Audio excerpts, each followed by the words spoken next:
like to welcome you to the graduation ceremony of the Department of Safety and Homeland Security's Commissioners Academy.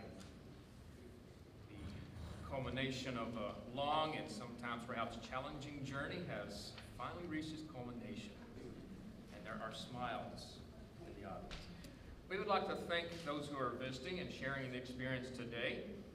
The Department of Safety and Homeland Security's members of the executive team are here. We welcome you and thank you for attending, as well as members of the family of some of our participants. We also have with us, and we thank Senator Sutherland for joining us today and lending your support to this event. As we go through our program today, it's always important to realize the necessity, if you will, of leadership supporting such development initiatives within organizations, and we certainly have that today. We'll have two individuals giving executive remarks today. The first is the Commissioner of the Department of Human Resources, Rebecca Hunter. Commissioner Hunter has, not only in word, but also in deed, exemplified the ideal of a lifelong learner, and she's instilled that throughout state government in spearheading and supporting initiatives such as the Commissioners Academy that you graduated from today. And following Commissioner Hunter will be Commissioner of the Department of Safety and Homeland Security, Bill Gibbons, whom you all well know. We'll begin with the executive remarks from Commissioner Hunter. Commissioner Hunter, please.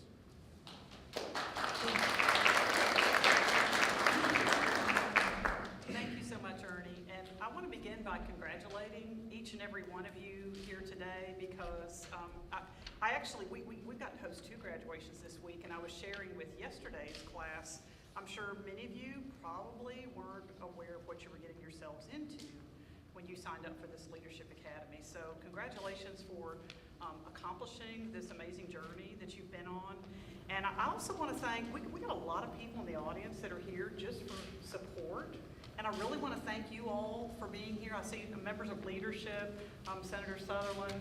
I really want to thank you all for being here to support this group because they now have, they're going to hear, as each of us speaks today about, this is just the beginning. It's not the end, it's the beginning.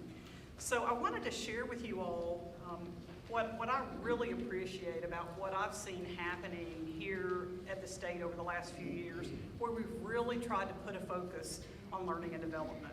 And I think, I know what I'm seeing is the increase in engagement, employee engagement as a result of it. And I don't know if you all are aware, but when the TEAM Act was implemented, it really gave our agency oversight for all professional learning and development across the state so that it could be aligned with the governor's visions and priorities. And so what we do is we model and pilot everything. We started off in our agency. And for us, our journey began, if you all think back, when I came on board in 2011, early in 2011, the Lead Tennessee, and I know many of you all are familiar with Lead Tennessee, several of you have been through it, but the Lead Tennessee Statewide Leadership Initiative, the group had already been selected for 2011. And so towards the fall, and those are coming up, so y'all gonna have to watch for Lead Tennessee applications because you're gonna wanna be a part of that. Those will be coming out this early in the fall. And when those applications came out, our department had 9 people apply for 2 slots. So I was excited that we had that many people interested in learning, in increasing their professional development, but sad that we only had 2 slots. And of course, our amazing Chief Learning Officer, Trish Holliday, says, well, we could start our own academy. And I said, well, all right. So we did. And I just have to tell you the full story because it was so interesting at the time. I normally, I hate to have to send out those so sorry letters, but we've gotten really creative with them. And with these, we said, we're really sorry that you were not accepted into Lead Tennessee this year because it was a very competitive process. However, we're going to start our own Leadership Academy, so watch for those, for that advertisement to come out soon, and I encourage you to apply. So there was a rumor going around. I know y'all can't believe this, that it was the Reject Academy. And if you know Trish, that was all Trish needed to hear. She was like, oh, no, it is not going to be that. So it really is a mini Lead Tennessee. It's called Next Level Leadership Academy. And it was created based on the fundamentals of Jim Collins' Good to Great. And within 6 months, of that academy launching, the participants, their supervisors, their peers were coming to us and saying, what are y'all teaching them? And what they were seeing was the impact that focus on the employees' growth and development was having on those participants. They really valued that we showed that we valued them by investing in them. And so we are now in our 4th year, and this year I think we had 22 applications for 15 slots of our Leadership Academy. So we're really excited about that, because what that says to me is there's still a hunger. Each year it's a new group of people coming through. And so we're really, really excited about it. And so we started that, but now it's gone across the state. And this year there will be a total of 16 leadership academies in various agencies across the state. And we're doing this because we know that Lead Tennessee, the Tennessee Government Executive Institute, and the Tennessee Government Management Institute are not enough when you've got 8,000 supervisors and 42,000 employees. So we're really trying to make those opportunities closer to home, where more people like you all have the opportunity to come in and grow and develop. And in my agency, we say we have a grow our own philosophy. We really are trying to develop our employees to be able to move up within the agency. And I'm sure, just as you all heard, we said participation in this is not a guarantee of a promotion. But if you go and talk to people who have been through the various leadership initiatives, you will find that they will share with you that they feel it was participating in that leadership development that really helped them raise themselves to that next level. So I'm really, really passionate. As Ernie shared with you, I am a lifelong learner. I'm kind of a geek about learning new things, and it's fun to get other people excited about learning. What we're trying to do across the state is create a learning organization. And so I'm really proud of you all and glad that you're here demonstrating. I'd like to think that if you made it through this year-long initiative, that you too are lifelong learners. But as I said with you, this is just the beginning. And a lot of folks across the state know that one of my favorite authors is John Maxwell. And he's written all kinds of books. He's a great, I don't even know how many books he's written. And so people will say to me, well, what's your favorite book?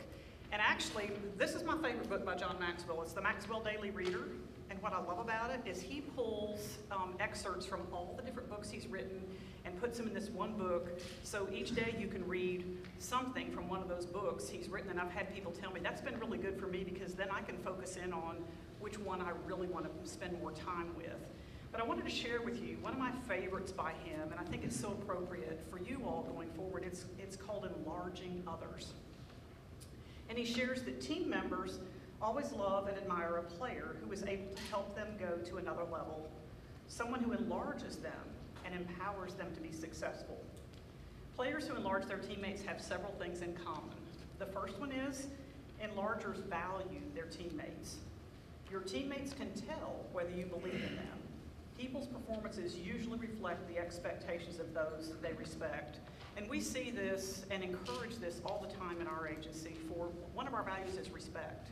And just really helping people realize that when we're all working together towards the same goal, it makes a huge difference. And the second point he makes is that enlargers value what their teammates value. So if you think about that, how do you know what your teammates value? You got to talk to them.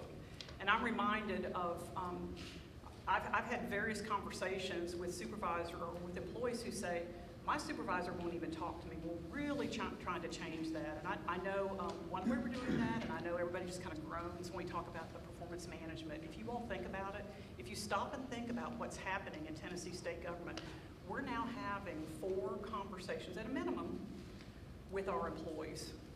So for those employees who said, my supervisor won't talk to me, they're having to sit down on that front end and say, let's talk about what your goals are going to be for the year, because you've got to set the expectations. I don't think there's any employee in state government that said, I'm going to come and work for the state just so I can goof off. I think we all start out with that passion and wanting to bring the best job, do the best job we can for our citizens. But if we're not really engaging with our employees, that can't happen. So you start off with that setting those expectations on the front end, and then you end up having those 2 interim discussions to say, where are you? Are there any barriers? How can I help? Sometimes those goals have to be adjusted, as you all know. And then finally that that wrap up at the end of the year where you actually talk about what their final rating is. And we all know that if you've been having those ongoing conversations, the goal is for that rating not to be a surprise, for that employee to feel as if they really were valued or even advanced or outstanding. So what he shares on this point about valuing what your teammates value, he says, players who enlarge others listen to discover what their teammates talk about and watch to see what they spend their money on. That kind of knowledge, along with the desire to relate to their fellow players, creates a strong connection. And when you think about just acknowledging the work that your team is doing, asking them how they like to be recognized, because some people, and I like to use Trish for an example, she'd love a plaque, and she'd like for the whole department, or the whole state probably, to know what it is she's accomplished. But then there are other people on the team who say, I really don't want that recognition, just give me a thank you note, or come and tell me personally, send me an email. So you gotta talk to your people and find out, what is it, how do they want to be recognized and celebrated for the great work that they're doing? And then his third point is that enlargers add value to their teammates. Adding value is really the essence of enlarging others. It's finding ways to help others improve their abilities and attitudes. An enlarger looks for the gifts, talents, and uniqueness in other people, and then helps them to increase those abilities. And I shared with the group yesterday that a lot of times, particularly if you've got a squeaky wheel working for you, you have a tendency to focus on the squeak. Why not find what that person's strength is and see if you can help them build on that strength? And a lot of times that minimizes that squeak. I think it's a matter of really trying to help make sure you've got the people in the right roles and really identifying how they can best contribute. And then finally, enlargers make themselves more valuable. And that's what you all have done over this past year. Enlargers work to make themselves better, not only because it benefits them personally, but also because it helps them to help others. If you want to increase the ability of a teammate, make yourself better. So he closes by saying, how do your teammates see you? Are you an enlarger? Do you make them better than they are alone through your inspiration and contribution? Do you know what your teammates value, and do you capitalize on those things by adding value to them in those areas? And his final thought is to take some specific steps to enlarge your teammates today. So I'd like to encourage each and every one of you to make sure that you know what your teammates and your team members value, and spend that time with them to really help them understand how valuable they are to you, because we all know I couldn't do my job without everyone on the team pulling their weight and doing their job as well, and letting them know how much I value them is critical to their success. So again, congratulations. Thank you all so much for enduring the journey. I think from what I've heard, you all had a really great journey, and I'm just proud of each and every one of you. Thank you so much.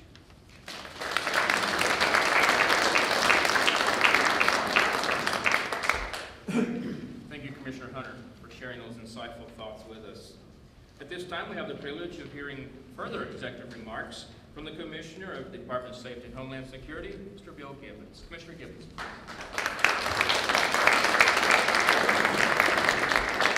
Well, thank you very much, Ernie. First of all, I want to join Commissioner Hunter in congratulating all of you who are graduating today, but I also want to thank you for your interest in doing this. That says a lot about you in your interest in being a public servant in the state, so I appreciate it very much.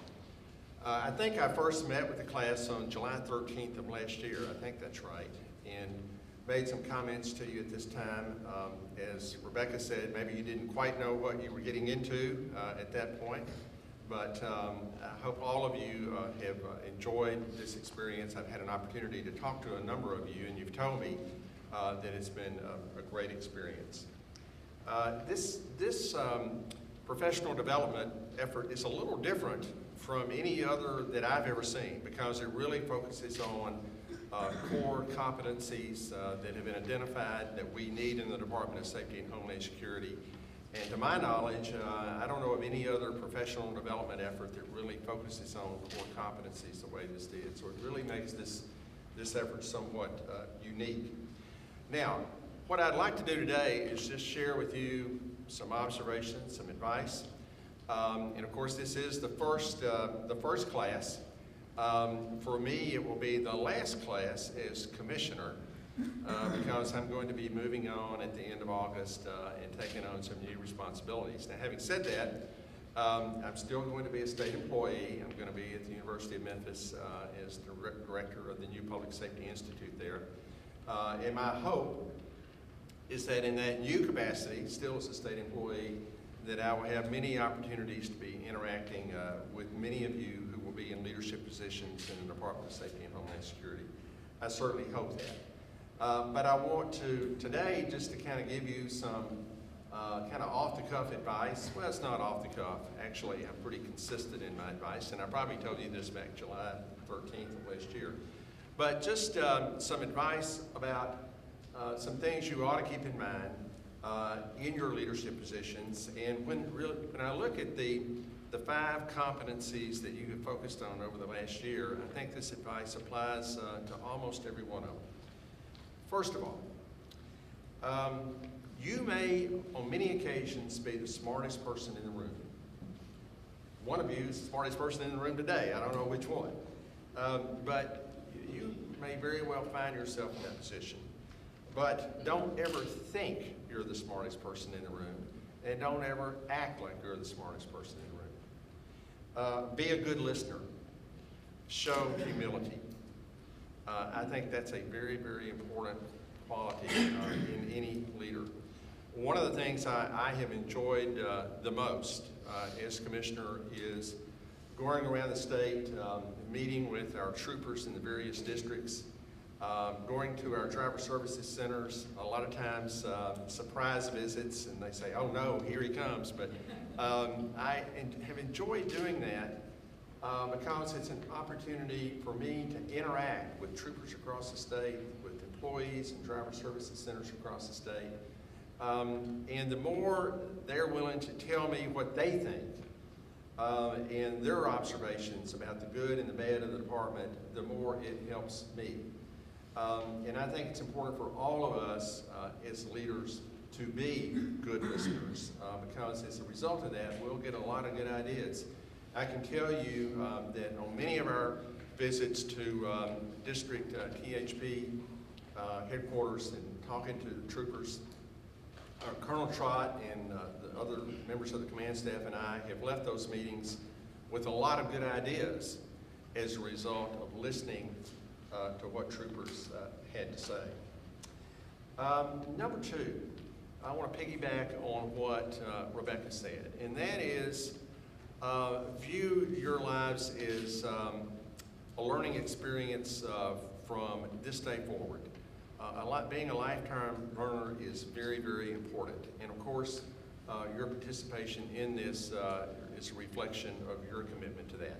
It's something that all of us have to work at because we get very consumed in our day-to-day activities and so on, and just trying to get through that checklist of things we need to do. But it's incumbent, I think, on all of us to also set aside some time to learn new things so that we can develop more professionally, and all of us need to work at that. Number 3, remember that as leaders you need to set the example. Other people watch what you do and what you don't do within the Department of Safety and Homeland Security, but within the public as well. So it's important that you set the example in terms of your work ethic and in terms of just how you behave. So I urge all of you to behave yourselves because you are setting the example for others. Number 4, I want you to have a sense of urgency about what you need to do, but not a sense of panic. So I'm looking here at Captain Johnson. So Jimmy, you just happened to be in front of me. I could have just as easily singled out Dwayne here. So, you know, we have made great progress over the last 5 years in reducing traffic fatalities. When you look at the 50-year period, 5 of the 6 lowest traffic fatality years in the last 50 years have been the last 5 years during this administration, and we really focused on that. But we're seeing an increase this year, and we're concerned about it. So, as captain of the Memphis District, I want you to have a sense of urgency about reducing those traffic fatalities, but not a sense of panic. Because if you have a sense of panic, those under your supervision will sense that. On the other hand, if you have a sense of urgency and are focused on it, they'll sense that as well. A good example of that, I think, during 9/11 was Mayor Giuliani of New York, and I've heard him talk about this some. During that major national crisis, everybody was pretty panicked, and you could tell it. But Mayor Giuliani got a lot of credit for being kind of the calm within the eye of the storm, of really being focused on what needed to be done. And I've heard him talk about this, and he really emphasized the importance of not panicking during any kind of emergency or crisis, being focused and really figuring out what to do, having that sense of urgency, but not having that sense of panic. So I hope you will keep that in mind as well as you go about your task, whether, Dwayne, it's a Homeland Security issue, or whether, Jimmy, it's the number of fatalities you're seeing in your district, or whether it's increasing wait times in our driver services center. Have a sense of urgency to address it, but be focused and plan your work and work your plan.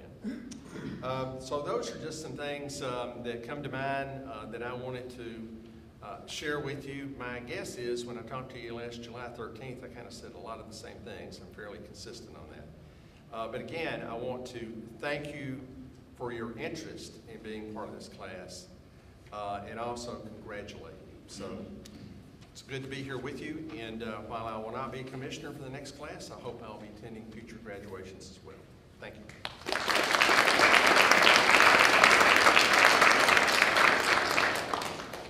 Thank you, Commissioner Gibbons, for sharing those thoughts with us as well. Well, at this time, as we proceed through our program, we have 3 of the participants in the graduating class that are coming to share their reflections on their experience having gone through the Commissioners Academy. In order, it'll be Stephanie Davis, who will be followed by the class vice president, Lieutenant Andy Shelton, and the class president, Michael Parker. So in order, Stephanie Davis, Lieutenant Andy Shelton, and Michael Parker, if you'll come and share your reflections with us, please.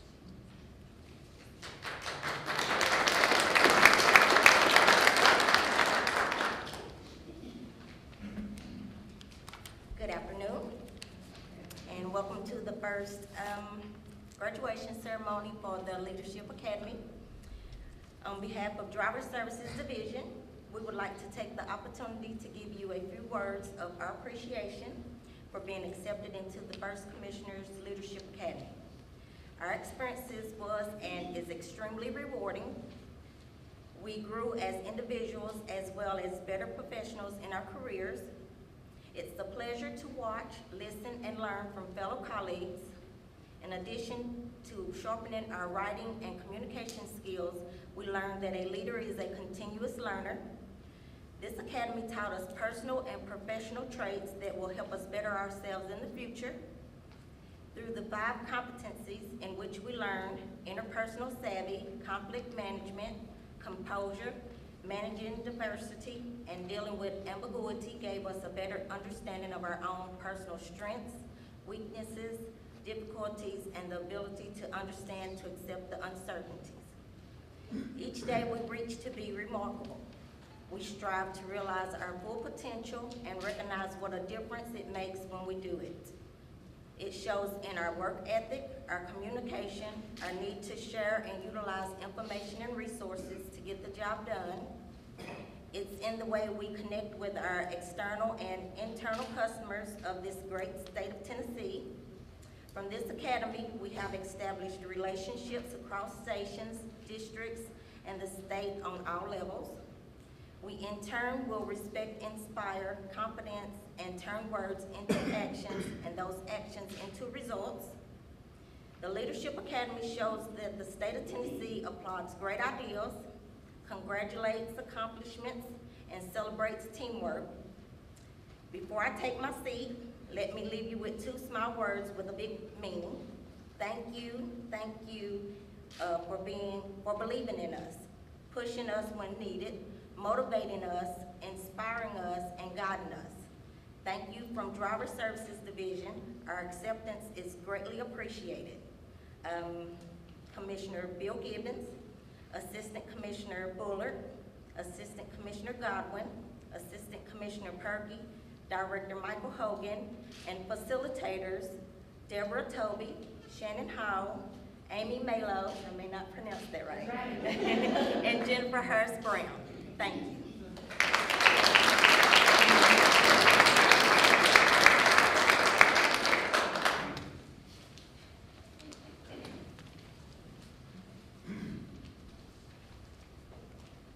I want to share a couple of thoughts about the leadership class, and she's thanked everybody that helped us get here. I want to thank Commissioner Gibbons for this opportunity. There was really one quote that is not one of the quotes that we studied. We studied leadership under Lincoln. We studied John Maxwell. We studied Legacy of a Leader, several other books that we read along the way, or read from along the way. But there's one quote that wasn't in any of those books that's one that I think that it really applies to what we do. And it's not really one that you immediately apply to leadership, and that is, it's unattributed, but it's lead, follow, or get out of the way. I'm going to tweak it just a little bit, and it's lead, follow, and get out of the way. And what I took from this class was lead by following and by getting out of the way. Empower those that you're working with, not the people that work for you, but the ones that you're working with, part of the team. Empower them with not just your own guidance, but the guidance of the ones in front of you, the people who are setting the leadership plan for the department or for the work unit that you got. So you need to follow there. You need to lead the people that are under you to follow that plan as well. But also you've got to get behind them, get out of the way, and let them do the job that they're supposed to do. Empower them to do it. So lead, follow, and get out of the way. And then the one book title that really stuck with me is Legacy of a Leader. Colonel Stewart, Lieutenant Colonel Stewart of the Highway Patrol, has told me from the day that I got promoted to sergeant, and says over and over again, you need to make sure you've got a plan for succession. Make sure the people behind you are going to be able to come in and fill your shoes when you go up or you go out. And Commissioner Gibbons, I want to tell you, your legacy are these guys out here. This is what you've built. We're coming in hopefully to be able to fill behind you and continue your message on. So I want to thank you and thank everybody that taught in this class. And thank you.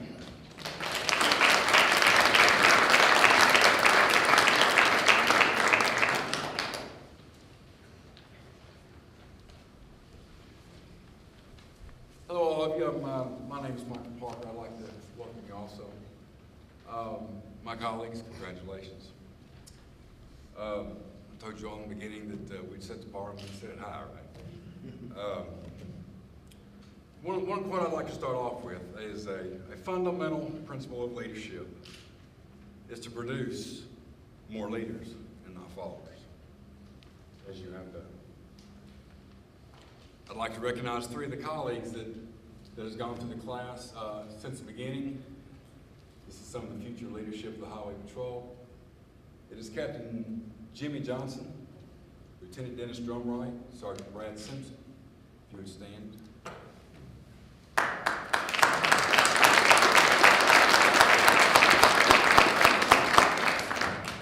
We've all learned about ourselves, our own personalities, and how to accept others with different personalities. We've had classic instruction from experts on conflict management, self-composure, diversity, ambiguity, and how to develop action plans. Three common types of leadership that's recognized as the laissez-faire leadership, the democratic leadership, and the visionary leadership. Our leaders at the Tennessee Department of Safety and Homeland Security is a visionary leader. I had the opportunity to sit down with Commissioner Gibbons about a week ago, and I'd done a little research on him before I met with him. He's a very interesting man. History not only tells us a story of the past, where we've come from, but if we learn from our past, history will help guide our future. Leadership. Our leaders, Commissioner Gibbons and Colonel Trott, are visionary leaders. They came into the office with a vision. That vision being professionalism, transparency, efficient and effective government. They selected those to help achieve that vision and continue to strive for a better vision because of change. Society, as well as the law enforcement community, struggles with change. Therefore, our vision must adapt and rise above those changes. A good leader is always measured by his legacy. One of the philosophies of Commissioner Gibbons, I had asked him when I met with him about his favorite book, his philosophy, and I'd like to quote this. Do the most you can with the time that you have in the place that you are. Congratulations, class. Thank you.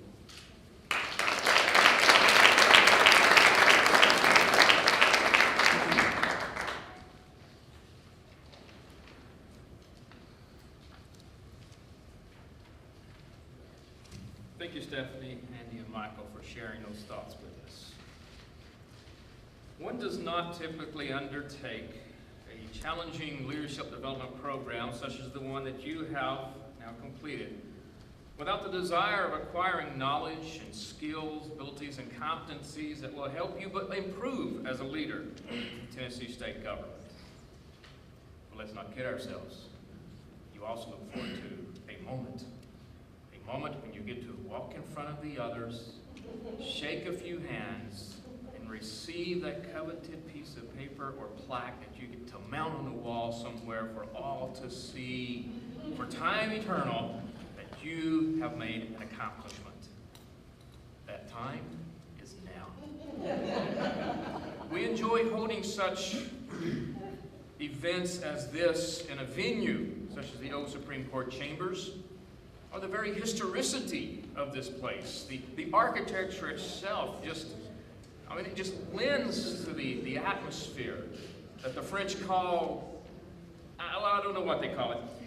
But it's an atmosphere that just lends to the seriousness of this event. We'll proceed as follows. Learning Facilitator Supervisor Jennifer Harris Brown, she moved up. Will come and she'll call your name out one at a time. As she does, please stand and you'll walk over to this side of the stage in which Assistant Commissioner, Chief Learning Officer, Dr. Trish Holliday, will pin you. Medical personnel are on standby if that doesn't go well. But she will pin you, and then you'll go to greet your commissioners, and you'll be handed your graduation certificate. Please pause for a moment. We have a professional photographer that will take your picture. Graduates, if your manager is here to join you, they will do so at that time as well. And then we'll just proceed through the class at that time. Okay? I'd like to take just a quick moment to thank Jennifer and Amy for their participation in this program as they have handled the logistics, curriculum development design, and the collaboration with your talent management director, Dr. Deb Toby and Shannon Hall, and making sure this program went as well as it did. So thank you to you too as well.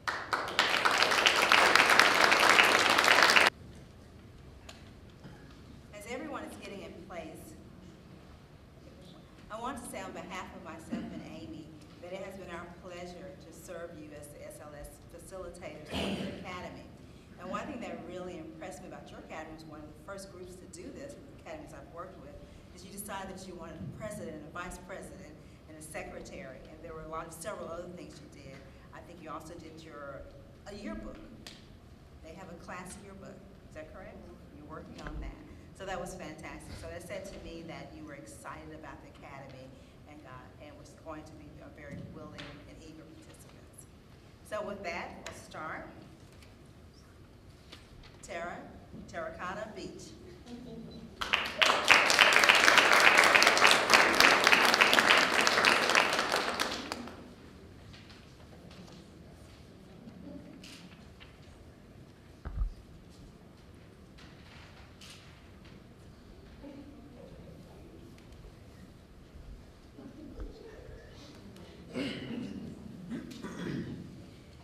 We gotta get this down there.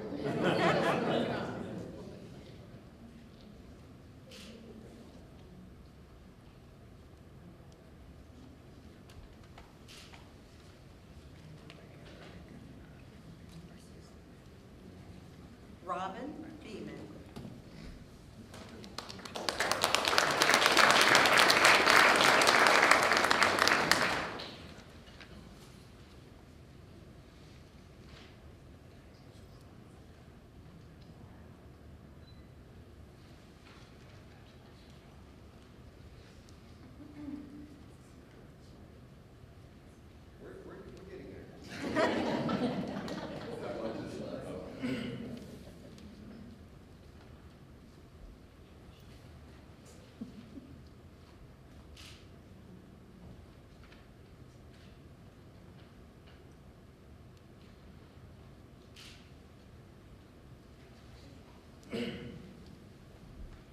Dwayne Collins.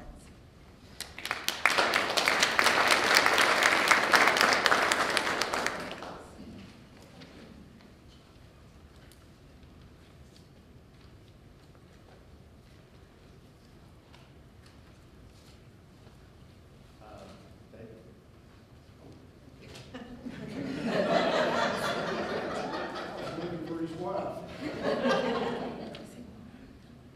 You want to stand with us, Ron? Well,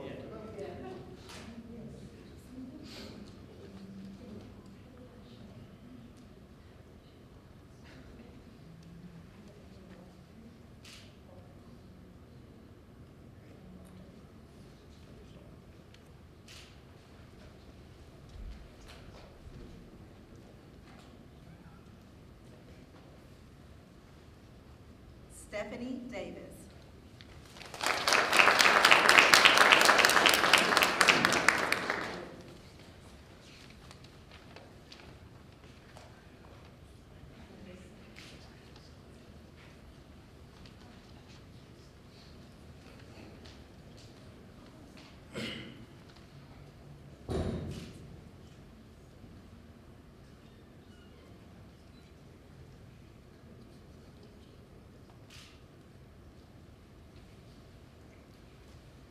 Rafael Diaz.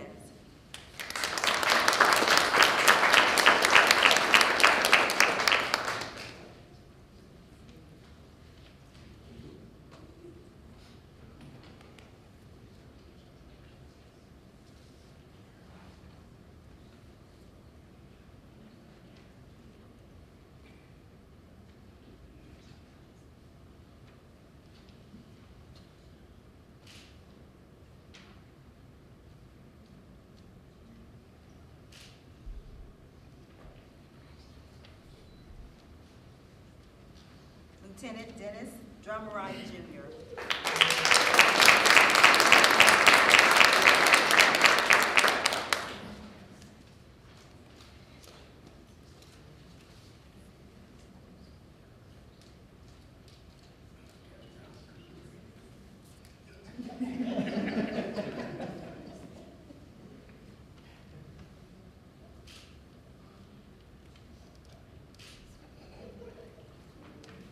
Geneva Glenn.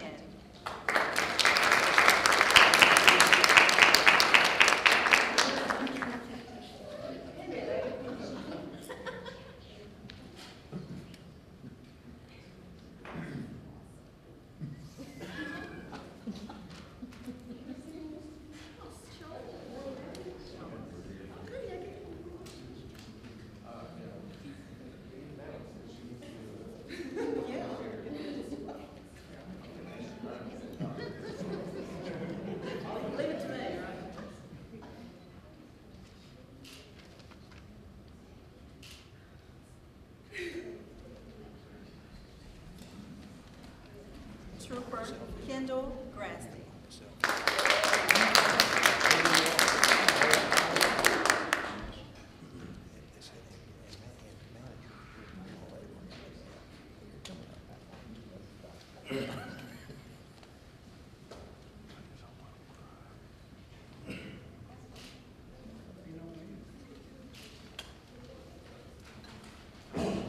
Lieutenant Carrie Hickson.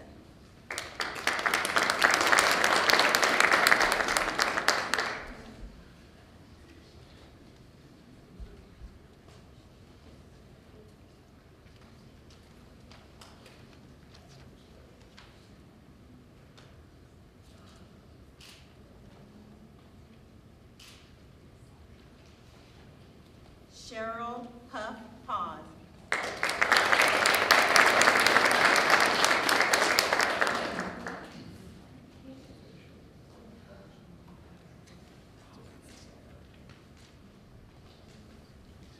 I have my check, ma'am? Sure. Can I have my Melissa Director Hogan AC? We're gonna take a group. Cheryl, just go ahead.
Brad Simpson.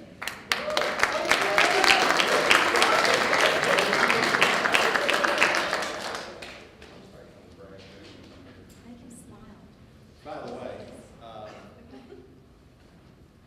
the EHB command staff colonel, and lieutenant colonels are all at a conference out of state, so that's one.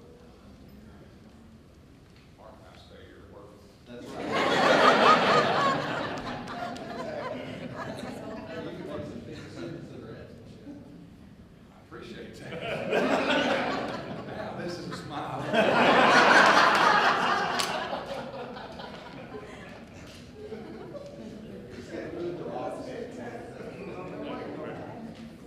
Sergeant Dwayne Stanford. I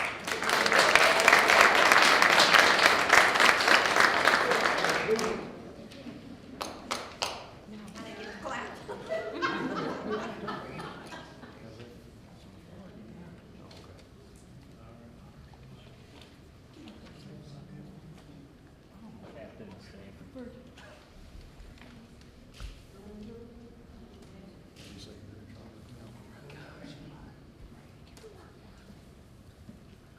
So what each of our participants received was a certificate, frame certificate, and the certificate states, I want to share that with you.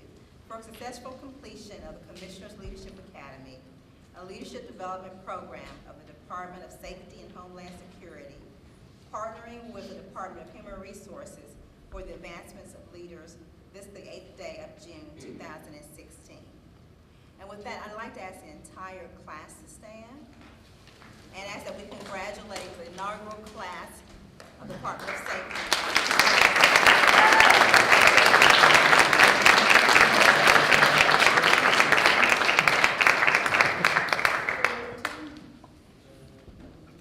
You may be seated.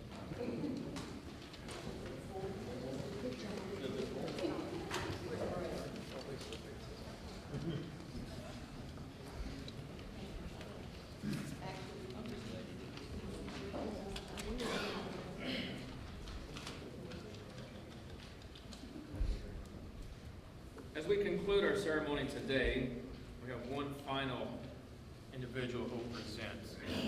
Another leader in Tennessee state government who exemplifies the ideal, the embodiment of a lifelong learner. So exemplified that after graduating college and a few scant years later has just recently completed her doctorate of education from Lipscomb University. Please welcome Assistant Commissioner and Chief Learning Officer, Dr. Trish Holliday.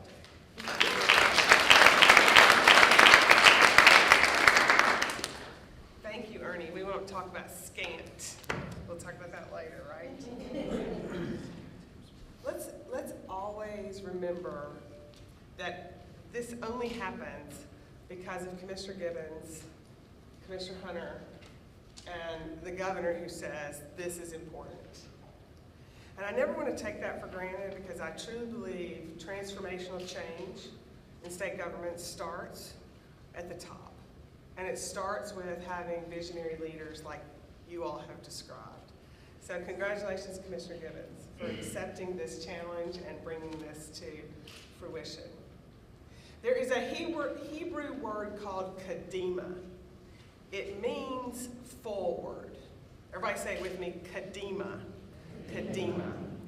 Today, I want that particular word, which means forward, to be the word that resonates as you leave.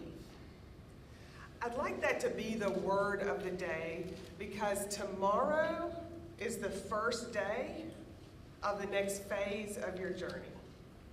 And I really believe that graduation is only the beginning, that it's never the end. And I'd like you to think about completing this sentence. Your act of kadima, moving forward, is ... So your act of kadima, moving forward, tomorrow, how are you going to move forward? How are you going to walk differently? How are you going to present yourself differently? What does all this mean? One of the questions that I always ask is, so what? We've gone through a leadership academy. Who cares? Why does it really matter that we invest in this kind of time?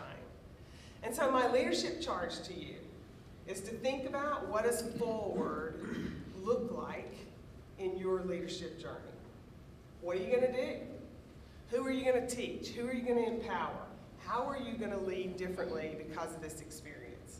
So I really hope that as you come tomorrow, wherever you're going to be, at work, whatever you're going to be doing, whomever you're with, that you will think about leading differently with what you've learned here in this academy. There are 3 particular opportunities that I don't want you to miss. One is, when you graduate from an academy like this, if you haven't already, through Lead Tennessee, TGMI, or TGEI, you now are a part of what's called the Leadership Black Belt Journey. We have a Leadership Black Belt program for graduates of leadership academies who can now, from a self-directed, your own pace, become a black belt leader in Tennessee state government. We currently have 3 black belt leaders. The journey, and you will receive a booklet from Jennifer and Amy, and it tells you all about the Tennessee Government Leadership Black Belt Program. You have with you, in your particular agency, 2 subject matter experts that I think are amazing, with Shannon and Deb, who can help you get connected into this program. Learning how to lead yourself and continuing to develop is an opportunity we want to continue to offer to leaders. So being a part of the Black Belt program is one opportunity. I encourage you not to miss out. Now, the reason I showed you the white belt is because upon graduation today, if you are not currently enrolled, you now are a white belt in the program by graduating. Your next belt will be the yellow belt, the orange belt, and so forth, all the way to the black belt, which is the highest level of leadership that we are awarding in Tennessee government leadership. The next opportunity is to be a leader in your particular agency, beginning now, that people really want to emulate and talk about this experience so they want to be a part of this. I think this whole pay it forward idea really means that you are saying, hey, you should go and apply to be a part of this academy. So really encouraging other people to step out of their comfort zones. I keep hearing people tell me, that's not my cup of tea. I don't need to do that, or I've already been doing so much leadership stuff, I don't need this. But it's in the experience that you all have already described today that people shouldn't miss out on what you've experienced. So please talk about opportunities like this. And then finally, we have various programs throughout the state that I don't want you to miss. For instance, November 2nd is the annual Tennessee Government Leadership Conference. We have typically a minimum of 500 leaders from across the state that are gathered at this annual leadership conference. This year it's November 2nd. Save the date, because now you're a part of this Tennessee government leadership community that will gather on that day to celebrate leadership in Tennessee state government. So I just don't want you to ever miss out on the opportunities that are abundant for continued growth. Geneva, Deb, and Shannon can continue to help you find learning wherever you may want to learn. So I know they are very hooked into all the different programs, so I just want to make sure and applaud your growth for today, but ask you to keep it moving forward. What is your act of Kadima going to be like?